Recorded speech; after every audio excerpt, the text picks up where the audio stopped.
여러분 모두를 환영합니다. 참 잘 오셨습니다. 이영민 집사님 좀 괜찮으세요? 네, 감사합니다. 우리 백 집사님은 이가 좀 안 좋으시다 그러던데 괜찮으신가 봐요.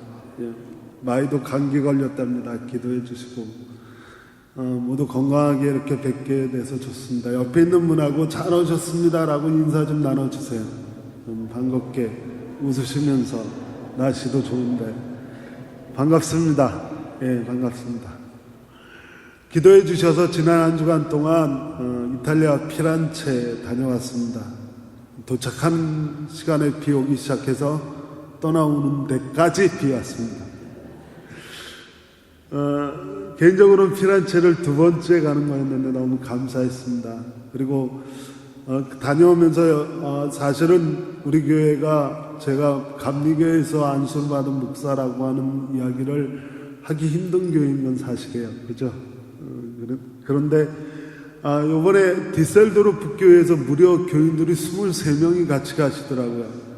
저는 자세한 걸 잘 몰라서 여러분한테 설명을 못 드렸는데 유럽 지방, 그러니까 소위 말해서 아부다비부터 시작해서 영국에 이르기까지 전체 유럽에서 사역하고 있는 감리교 목사와 그리고 그 사역하는 교회 성도들이 모이는 건데, 서울 감리교 본부에서 2만 유로를 후원하고 그리고 회비는 아주 적게 받아서 그래서 진행되는 집회였더라고요.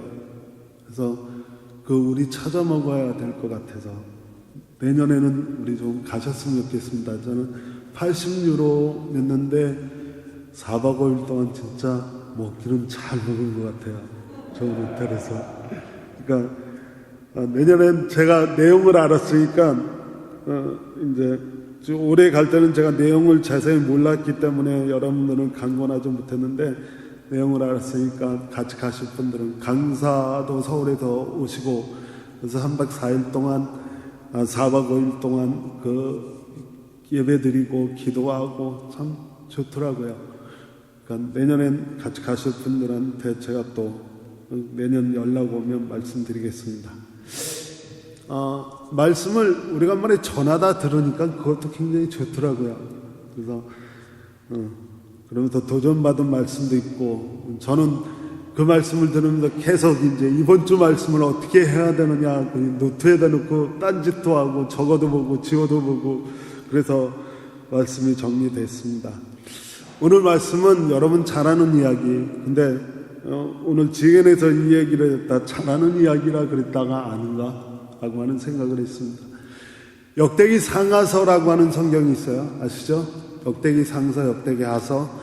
네, 역대기 상서 1장에서 9장까지를 보시면 좀 여러분 황당해 하실 겁니다. 왜냐하면 역대기 상서 1장에서 9장까지는 아담부터 시작해서 왕 사울의 족보에 이르기까지 수많은 이름들이, 그것도 이스라엘 이름이니까 잘 익숙하지 않은 이름들이 계속 나열되어 있습니다.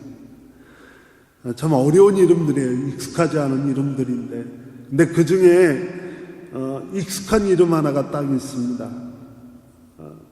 익숙하다고 말씀드려야 되나?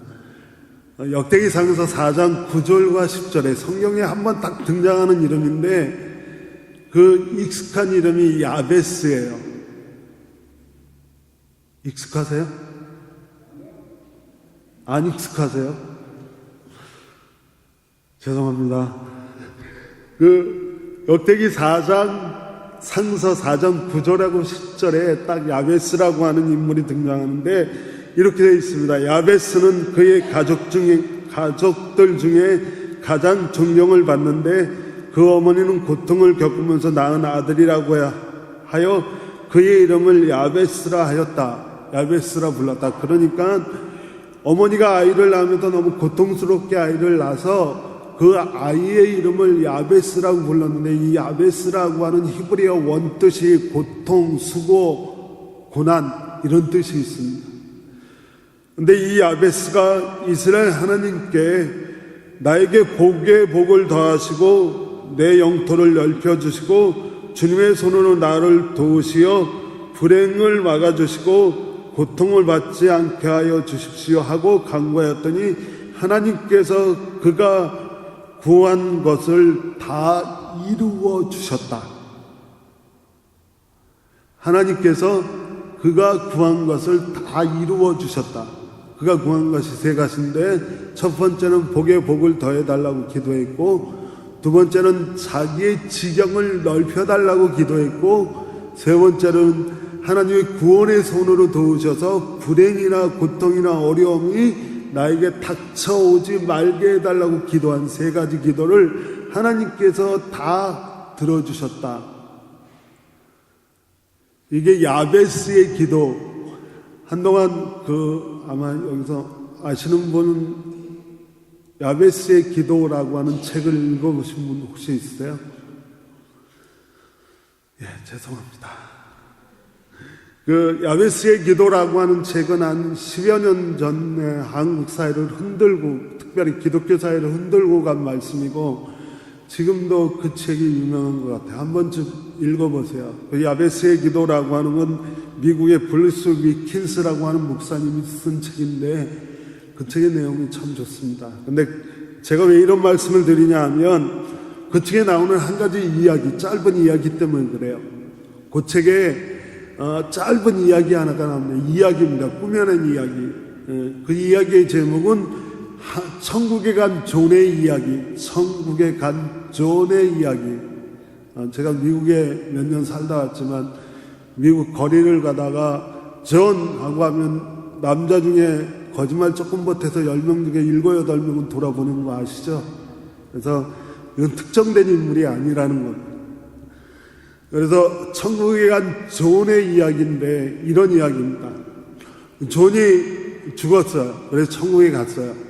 그런데 천국 문 앞에서 베드로 사도가 존을 기다리고 있다가 그를 천국에 데리고 들어갑니다. 그래서 천국의 곳곳을 안내해줘요. 황금길도 보여주고 엄청난 저택도 보여주고 아름다운 천국을 다 보여주는데, 존의 눈에 참 희한하기보다는 좀 이상하게 생긴, 마음에 이렇게 들어오는 건물 하나가 보여서 베드로에게 물어봤습니다. 저 건물 들어가 봐도 되냐고. 그랬더니 베드로 사도가 들어가 봐도 된다고. 그래서 존이 그 건물을 들어갔어요. 근데 그 건물을 들어가니까 선반이 쫙 놓여 있는데, 선반마다 상자가 이렇게 아주 잘 정돈되게 놓여 있는데, 상자의 특징은 빨간 리본으로 이쁘게 쌓여진 하얀 상자였는데, 그 상자마다 이름이 써 있어요. 존이 베드로 사도에게 다시 묻습니다. 혹시 내 이름도 있습니까? 그랬더니 사도가 당신 이름도 있다고. 그 말이 떨어지자마자 존은 궁금했는지 자기 이름을 찾아 나서서 결국 자기 이름이 적혀있는 상자를 발견했어요. 그래서 상자를 꺼내드니까 빨간 리본으로 이쁘게 쌓여진 상자인데, 궁금하시죠? 내 거 보면 열어보고 싶잖아요. 그래서 존이 사도에게 다시 물었습니다. 이 상자 열어봐도 되냐고. 그랬더니 베드로가 그렇게 대답합니다. 열어보는 건 상관없는데 열어보면 후회할걸? 그런 식으로 얘기를 했습니다. 근데 이게 인간이라는 게 안 열어보고 못 견디죠. 후회한다 그래도. 열어보고 한숨을 푹 쉬었습니다. 베드로가 하는 얘기가 그 상자 열어보는 사람마다 똑같이 그런다고. 근데 뭘까요? 그 상자 안에 있는 게. 재미난 이야기이고 말도 안 되는 꾸며낸 이야기이긴 해요. 근데 그 상자 안에 뭐가 들어있었냐면, 하나님이 존을 위해 준비해 놓으셨지만 존이 구하지 않아서 받지 못한 것들이 들어있습니다. 이해하셨어요? 그러니까 한숨이 나오는 거예요. 하나님이 존을 위해 준비하셨지만 존이 구하지 않아서 받지 못했던 것들이 들어있는 상자였어요. 이런 생각을 가지고 오늘 본문을 읽어보려고 합니다. 하나님이 존을 위해 준비하셨지만 존이 구하지 않아서 받지 못한 그 상자 안의 내용을 한번 생각하시면서 혹시 여러분의 상자도 머릿속에 좀 떠올려 보세요. 왜 받지 못했을까? 오늘 말씀은 미가라고 하는 선지자의 말씀입니다. 미가라고 하는 선지자.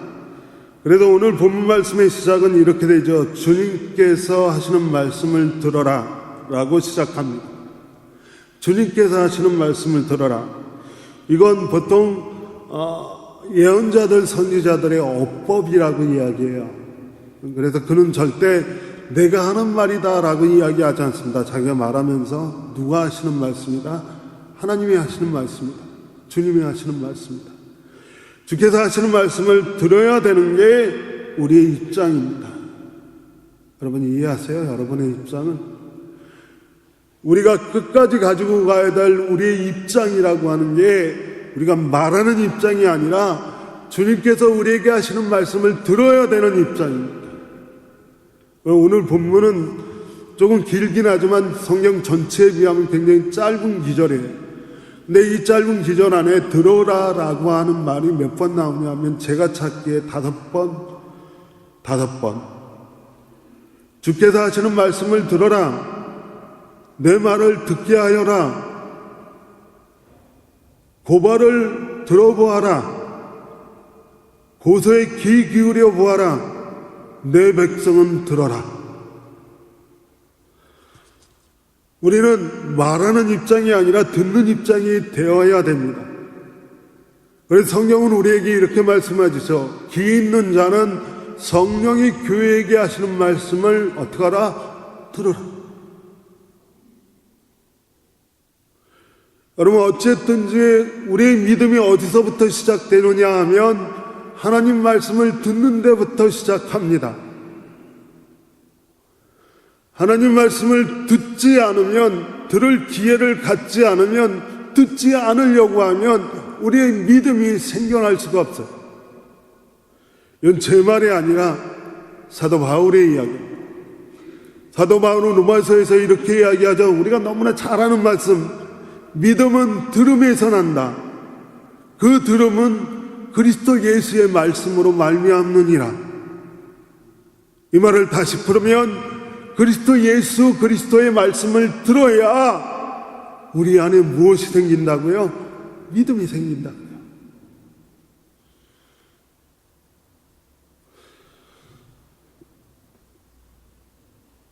우리 교회 말고 제가 있던 저번 때 교회에 가면 그런 성도 하나 있어요.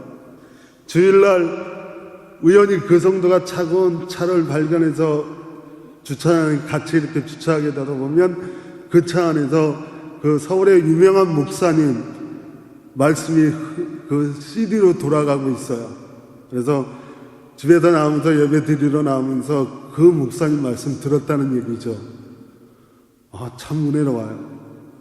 근데 교회에 들어와서 예배를 드리면서 제가 전하는 말씀엔 뒤에서 떠들지 않으면 졸더라고요.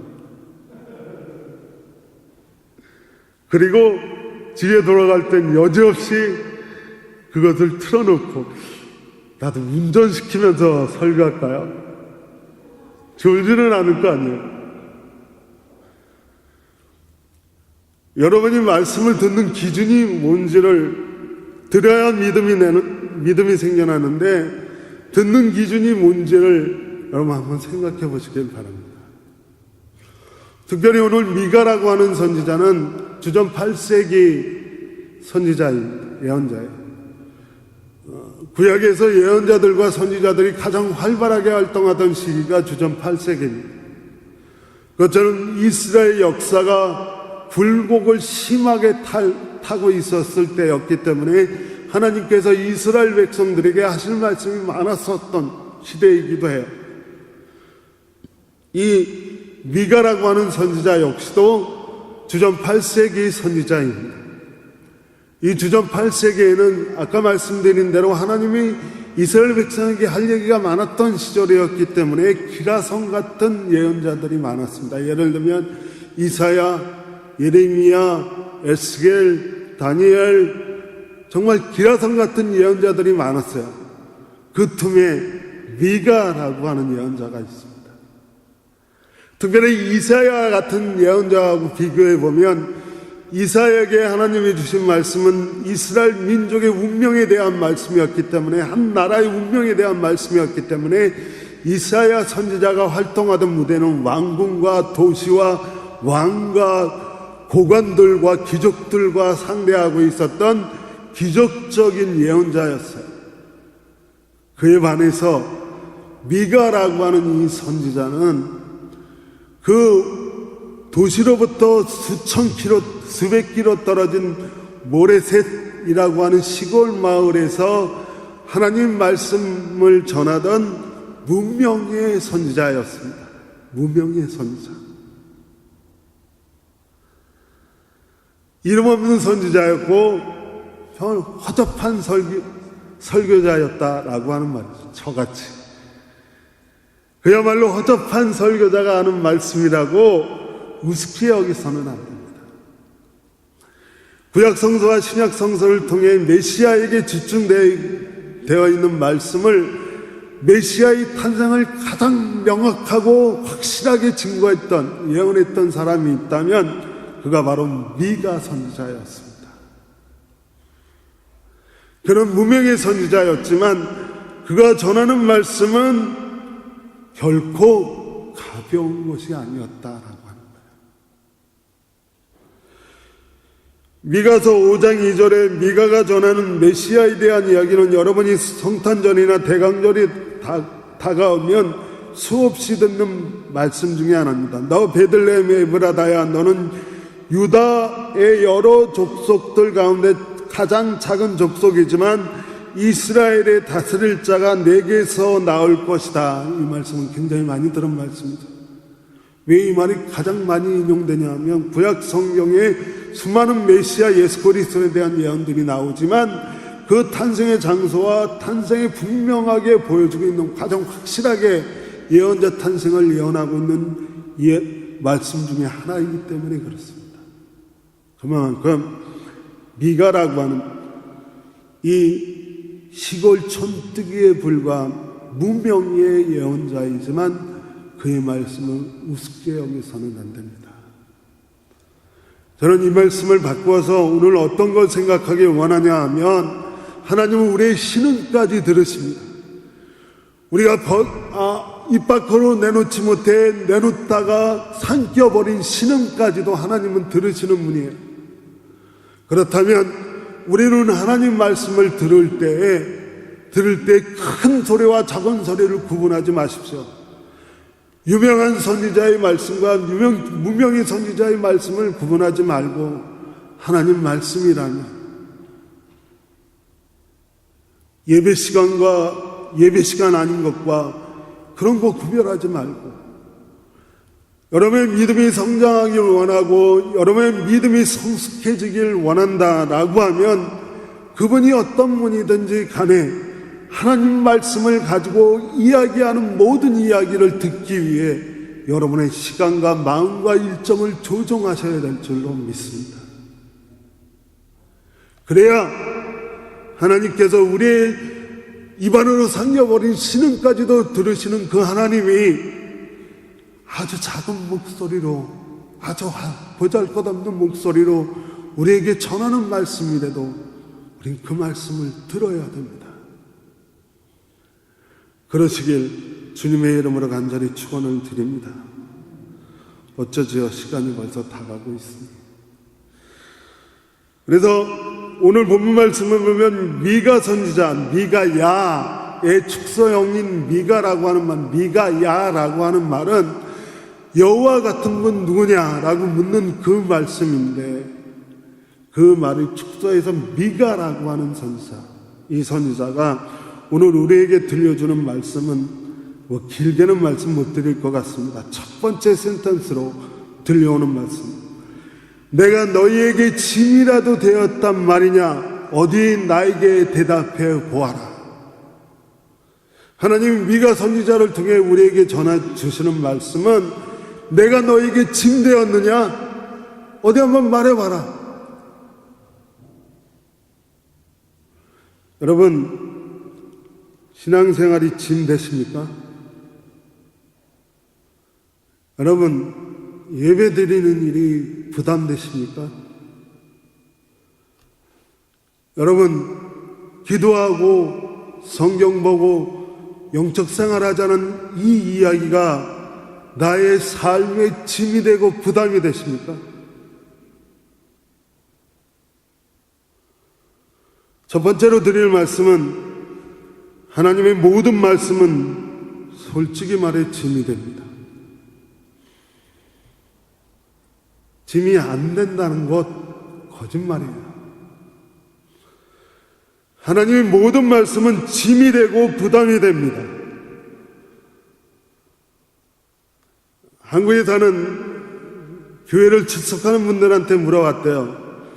당신은 언제 하나님 말씀, 목사님 설교가 은혜스럽습니까? 여러분, 어떨 때 여러분은 목사가 하는 설교가 은혜스러우세요? 결론은 이렇게 내려졌답니다. 내 생각하고 맞으면 은혜스럽습니다. 정말 그러세요? 내 생각하고 맞으면 예배 끝나고 오늘 은혜 받았고, 내 생각하고 틀리면 야, 오늘 잘못 예배 드리러 나왔다 합니까? 그런데 내 생각하고 맞아서 설교가 은혜스러웠다면 실패한 겁니다. 설교는 여러분에게 부담을 주려고 합니다. 솔직히 말해서 설교는 여러분에게 짐스러우라고 합니다. 마태복음 10장 34절에서 예수께서 이렇게 말씀하십니다. 너희는 내가 세상에 평화를 주러 온 줄 생각하지 마라. 예수께서 말씀하시는 거예요. 너희는 내가 세상에 평화를 주러 온 줄 생각하지 마라. 나는 평화가 아니라 칼을 주러 왔다. 칼을.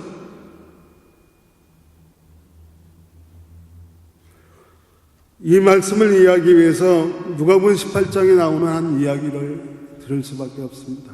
한 젊은이가 우리가 가지고 있는 이 세 번역에는 어떤 지도자가 예수께 물었다라고 되어 있는데, 젊은 부자 청년이 예수께 나왔습니다. 예수님께 물었어요. 예수님, 어떻게 하면 영생을 얻습니까? 어떻게 하면 구원을 받습니까? 어떻게 하면 믿음 생활 제대로 하겠습니까? 라고 하는 물음이죠. 그러자 예수께서 넌 지금까지 어떻게 왔냐? 라고 물으시니까 그가 하는 얘기가 계명에 있는 대로 간음하지 말라, 살인하지 말라, 도둑질하지 말라, 거짓 증언하지 말라, 내 부모를 공경하라 하지 않은 모든 것을 내가 지켜 행했습니다. 예수께서 그에게 대답했어요. 잘했다. 그런데 아직 한 가지가 부족하다. 그건 내가 가진 것을 다 팔아 가난한 사람들에게 나눠주어라. 그래야만 내가 하늘에서 부활을 차지하게 될 것이고, 그리고 와서 나를 따르라.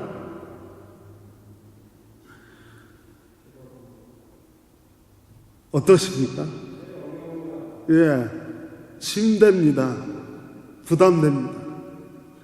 이 청년은 근심함에 떠나고 다시는 성경에 등장하지 않습니다. 어떤 의미에서 하나님 말씀은 우리에게 짐됩니다.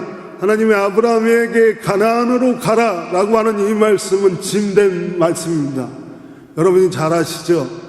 독일을 향해 처음 발걸음을 뛸 때 좋기만 하셨어요? 솔직히 말하면 마지막 목회지를 향해 오면서 저는 등 뒤가 따끔따끔해서 부모님도 걸리고 아이들도 걸리고 지금도 그 생각만 하면 눈물을 흘릴 정도로 아직도 부담되고 짐됩니다. 아브라함에게 가나안으로 떠나라 라고 하는 이 말씀이 결코 랄랄라 콧노래 부르면서 갈 수 있는 말씀은 아니었습니다. 떠나야 될지 떠나야 할지 말아야 될지,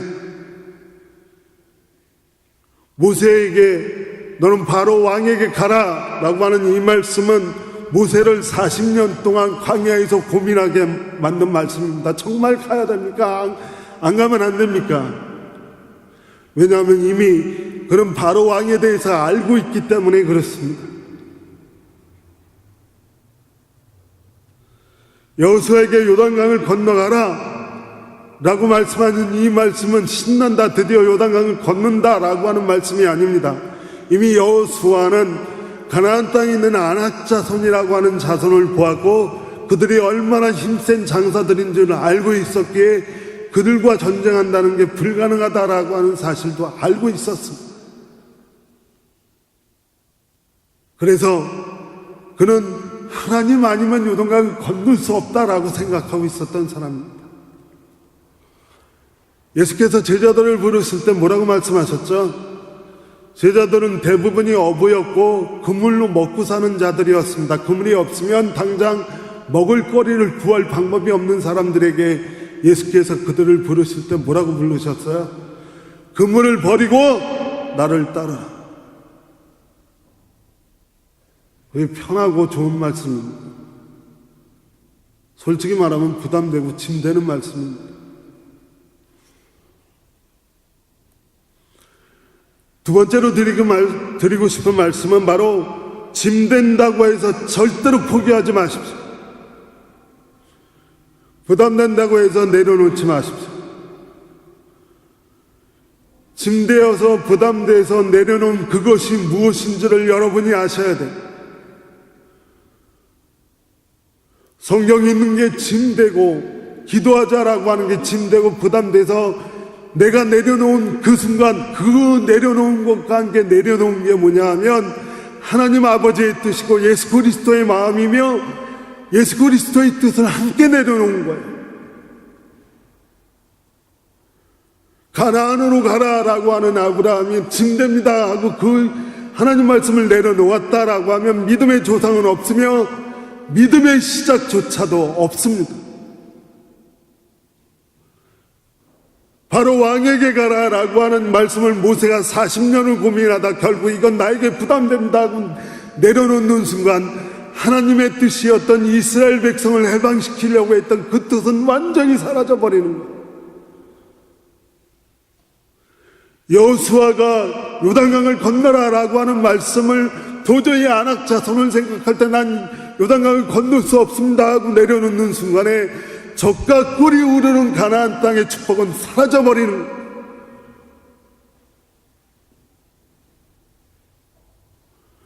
그물을 버리고 나를 쫓으라라고 말씀하시는 예수 그리스도의 부르심에 아무런 응답 없이 내려놓는 순간 그들은 복음의 역사에서 베드로의 이름, 모든 사도들의 이름은 다 사라져버리는 거예요.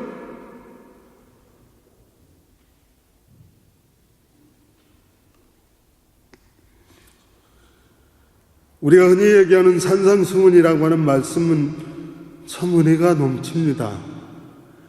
마태복음 5장의 시작 산상수훈 팔복의 말씀은 마음이 가난한 사람은 복이 있다. 하늘나라가 그들의 것이다. 슬피 우는 사람은 복이 있다. 하나님이 그들을 위로하실 것이다. 온유한 사람은 복이 있다. 그들이 땅을 차지할 것이다. 의에 줄이고 목마른 사람은 복이 있다. 그들이 배부를 것이다. 자비한 사람은 복이 있다. 하나님이 그들을 자비롭게 대하실 것이다. 마음이 깨끗한 사람은 복이 있다. 그들이 하나님을 볼 것이다. 평화를 이루는 사람은 복이 있다. 하나님이 그들을 자기의 자녀라 부르실 것이다.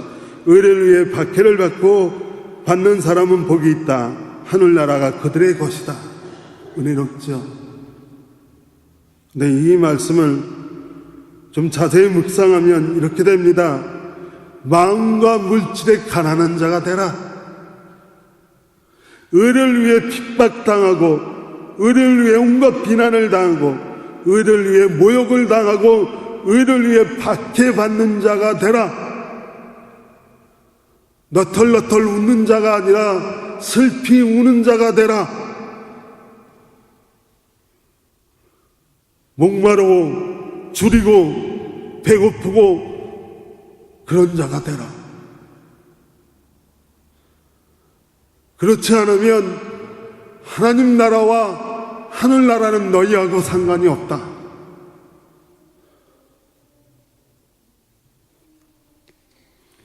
산상수훈은 계속 이렇게 됩니다. 오리를 가자고 하는 사람을 위해 심리를 가져라. 속옷 달라고 하면 겉옷까지 벗어줘라. 오른밤 푸셔치면 왼밤 갖다 대라. 원수는 사랑하고 너를 욕하는 자를 위해 기도해라. 정말 부담스러운 말씀이에요. 그러나 분명한 것은 너희는 먼저 그의 나라와 그의 의를 구하라. 그래야면 이 모든 것을 너희에게 더하시리라. 우리가 부담되고 짐이 되어 내려놓으면 하나님의 마음과 뜻도 함께 내려놓은 것이고 예수 그리스도의 마음과 뜻도 함께 내려놓습니다. 하지만 부담이 되고 짐이 되더라도 순종하면 하나님의 뜻과 하나님의 마음을 얻는 것이고 예수 그리스도의 뜻과 예수 그리스도의 마음을 얻는 것이 됩니다. 당장은 부담스럽고 당장은 짐이 되겠지만 하늘 나라가 우리의 것이며 하나님 나라의 백성이라고 불리울 것이며 너는 나의 자녀라 불리울 것이다. 하나님의 마음과 뜻을 얻겠다라고 하는 이 말씀 때문에 여러분은 어떠한 작은 말씀, 어떠한 큰 말씀을 들을 때 그 말씀이 우리에게 짐과 부담이 되더라도 하나님 말씀이면 절대로 포기하지 마십시오.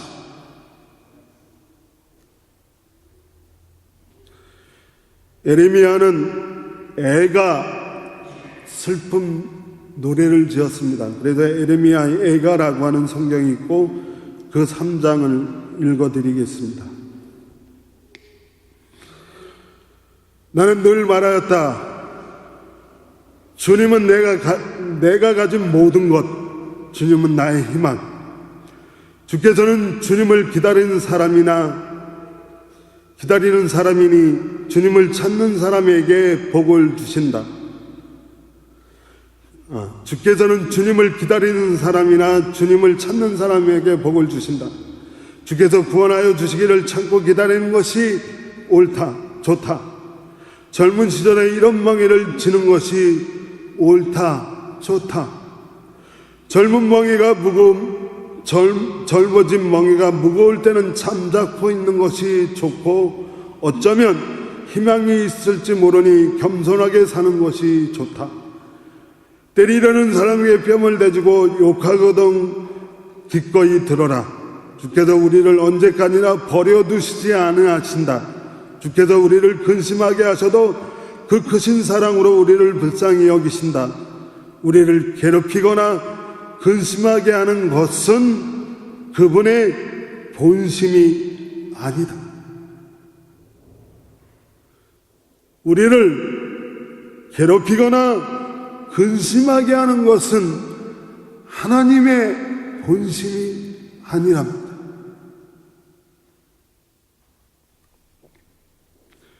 짐이 되고 부담이 되어서 하나님의 작은 소리를 내려놓았다라고 하면 우리는 하나님의 본심을 알 수 있는 방법을 잃어버리는 겁니다.